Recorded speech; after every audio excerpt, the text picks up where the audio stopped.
MIKEL Arteta has said he's only eyeing a win on Sunday. He's preparing for a win against Newcastle on Sunday, 4:30 p.m. This fixture alone has given me so many problems in the last few years. Too many times we've gone up to St James's Park and just been bopped, side to side, mush up. We cannot go up there on the weekend and get bopped off the pitch again. We have to match the physical battle, but do you know what else we need to do? We need to do what we do best.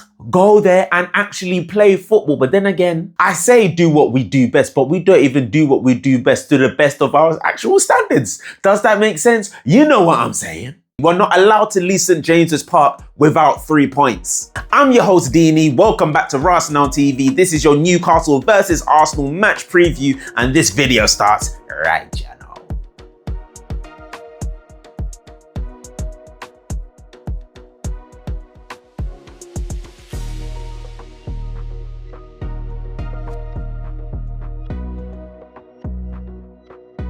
Yes, people, I am your host, Dini, and welcome back to Arsenal TV. If you are new here, make sure you smash the subscribe button. People, I'm only 10 subscribers away from 500. So if you can help me hit that 500, I would be very grateful. Thank you very much. Smash a like on the video. You know what? I'm going to put in a new thing in this video. I want a like target. So I'm going to be modest and say all I want is 5 likes on the video. Just give me 5. That's all I want. That's all I'm asking for. That's it. I'm not asking for 10,000 or 3,000. That's a 5. And make sure you leave your comments in the comment section down below under this video. We're going to get into this match preview for Newcastle versus the Arsenal, as it's a very, very big game. But first, I'm going to start this on a very much a somber note, because most Arsenal fans would have heard the news over the last couple of days. I think the news actually broke yesterday regarding former Arsenal graduate Billy Vigor, who tragically lost his life. He was placed in an induced coma, but he wasn't able to recover from the coma, unfortunately, because he had a tragic accident when he was playing football only, last Saturday. So, if you want to go and have more research on that, please do. But it's just a sad story, because this was a young player looking forward to his future. He was only about 22 years old, I believe Vigor was. So a child, baby, what is 22 years at this age? And I just want to send all my love, thoughts and prayers and condolences to his family during this hard time. Because as I said, 22 is a baby, absolute baby, you know. And we probably know someone that's around that age and you're thinking, what? Their life is cut short. Crazy. Absolutely crazy. So rest in peace to Billy Vigor. And I'm sending all the love to his family and all the light that they need. Now, as we know, Billy Vigor was an Arsenal graduate, and I think he had hoped to don the Arsenal kit again. And I'm pretty sure he'll be looking down from above on Arsenal this weekend as they take on Newcastle at St James's Park. Now, MIKEL Arteta did have his press conference today, and he, like I said, he said a number of things in this press conference that were interesting. And I want to start with the injury news. He said that Saka and Odegaard are back in training. As we know, with Saka, he played on the Wednesday against Port Vale. He came off after around 60 minutes, even though he got a slight knock. It wasn't a knock, he got tackled, but it wasn't anything to worry about. It was just a big challenge, but he's recovered for it and he's training. They've trained today and they'll be training tomorrow, and he'll be in contention to start the Newcastle game. Similar thing with Martin Odegaard as well. Odegaard is now back in training and is in a race to be available for the weekend. He didn't say much about Hincapie, so I'm assuming that Hincapie is still out with his groin injury as well, which is very annoying. Absolutely want to see him in an Arsenal shirt as well. And he also spoke about Noni Madueke, who's potentially going for another scan on his knee, but that hasn't been confirmed yet. So as we know, Saka and Odegaard are basically available for the weekend. Noni Madueke may go for another knee scan, and Hincapie is still out with a groin injury. So in terms of injuries and everything else, everyone else should be fine. We know that Havertz is still out. We know Jesus is out. We know this story. So everyone else is fit and firing for this game on Sunday at St James's Park. Now, there were many things he spoke about in his press conference today regarding Newcastle's physicality, the atmosphere, and our recent run there in recent months, because not recent months, recent years, because since 2022, I believe we've only beaten Newcastle once away from home. Since then, we know what they did to us in the EFL Cup, cleaned us away. We know what they did to us when we was, I think it was 22-23, when we was going for top 4. Or trying to go for the top 4. Was it 21-22? Yeah, it was 21-22 when we was trying to go for top 4. And they beat us 2-0 away from home. And I remember it was a Monday night and we just got destroyed. Again, similar thing at Newcastle last season. 1-0. 1-0 at the Newcastle's ground. In the Premier League in recent years, Newcastle have been a difficult outfit to get around. I'm saying this, we already know this at the same time as well. I'm just giving you the facts and figures. We did beat them in the preseason 3-2.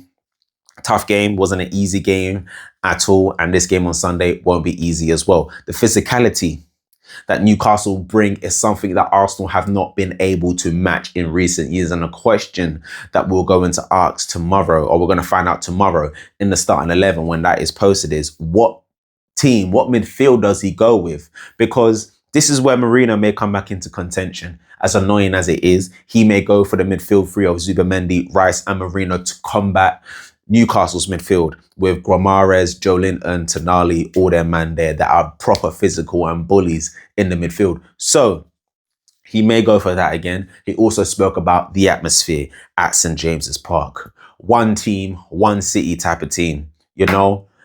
It's like every time they kick a ball, the whole team is just with them every single time. So that's another thing we're going to have to combat. But we know this at the end of the day. We know this. And one thing I was reminded about was that even with all this talk about Newcastle coming up, even with the start that we've had with Arsenal, and it's been a difficult start so far, in the 7 games we've played throughout the entire season, we've only conceded 2 goals.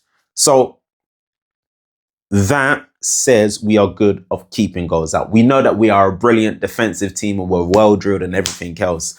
I'm not worried that we can hold out Newcastle. I believe we can. The fact that Isak isn't there anymore as well gives us another bly as well, because he was the main one that was just terrorizing us. He always gave Saliba and Gabriel problems as well. Do you know what I mean? So even though they may be slightly weaker, without Isak, they still have more than enough to get the job done. We saw them against Liverpool, where even when they went down to 10 men, they brought the game back to 2-2 and almost left with a point, and they should have left. I think it was at Anfield. Was it Anfield or St. James's Park? No, I think it was at St. James's Park. Again, I think, no, yeah, it was at St. James's Park. It was at St. James's Park, and they had the crowd on their back. And once they had their crowd back on their back, they just went for it. They basically just went for it. They fought, and they got back to 2-2. And like I said, they should have left with a point. Unlucky for them, but it was a brilliant performance. That's the type of team we're coming up against. A team that doesn't fear playing against the champions with 10 men. Does that make sense? That's the team we're coming up against, and we need to be careful is an understatement. Careful is an understatement. We need to be careful, but we also need to attack. One thing Mikel Arteta also said, it's all about the preparation and how we prepare. If I said that twice, I'm going to say it again. Something else I'm going to say is again, make sure you subscribe to Arsenal TV. Understand? Smash a like on the video. Make sure you leave your comments in the comment section down below. It's all about the preparation. And if this is all about the preparation, you need to be reminding some of these players that you need to be stepping up in games, because Zubimendi and Rice, especially Rice hasn't been the same player we've seen. And I'm not sure if he's being stifled because of Mikel Arteta's system, or he's still finding his feet back in his team after the preseason. It's not making sense to me. But he's going to need to have a very big game, because he's one of those battlers in midfield that we need. Gabriel, Saliba, battlers. Gyökeres, this is going to be a good game for Victor Gyökeres as well, because he is a battler. He's going to back into the defenders a lot as well. Really got back there, Lascelles? No. It's not really Lascelles. They've upgraded from Lascelles. I'm missing someone big. Man like Dan Burn, fam. Oh my Lord, he's going to have a fun game against Dan Burn on Sunday at 4:30. This is going to be very, very interesting. But I don't want Mikel Arteta to just match Newcastle in terms of height and physicality. We have ballers in the team. And this is why I said in the intro, Even though we're not great at it now, what we are great at is attacking teams and cutting them open with parts and patterns, with the technical players we have in the team.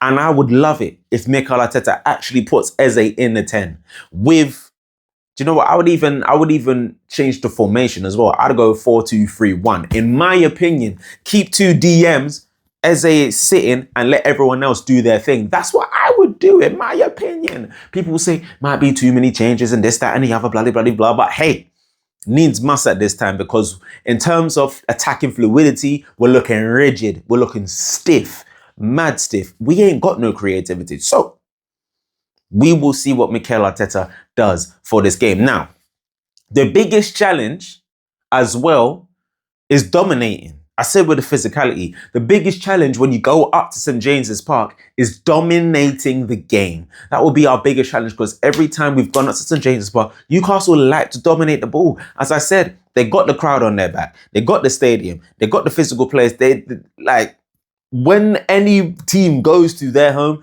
they're always going to put up a fight, because they're a proud, very, very proud football club. So how do we combat that? You have to dominate the game, not just in possession, but in attacking prowess as well. You got to stick it on them. You got to give them something to think about. Gyökeres has to give them something to think about. Saka has got to give something to think about. Eze has to give them something to think about. The only way we give them something to think about is if you strike fear into them with the lineup when it comes out before Sunday, right?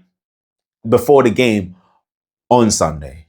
Now, he also spoke on Saliba. That's also another big boost as well, with your biggest and best defender signing a contract as well. Sends out a message, as I said on the show yesterday regarding Saliba's contract. It just sends out a message to the players and other teams saying he wants to stay here. He's happy to be here.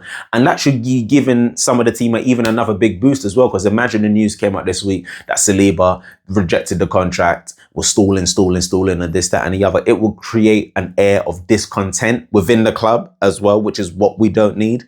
What we did need is what happened. Saliba set to sign his contract, and that's just another boost. That's just another boost. And all we need is good vibes and good feelings around this game, coming into this game, in my humble opinion.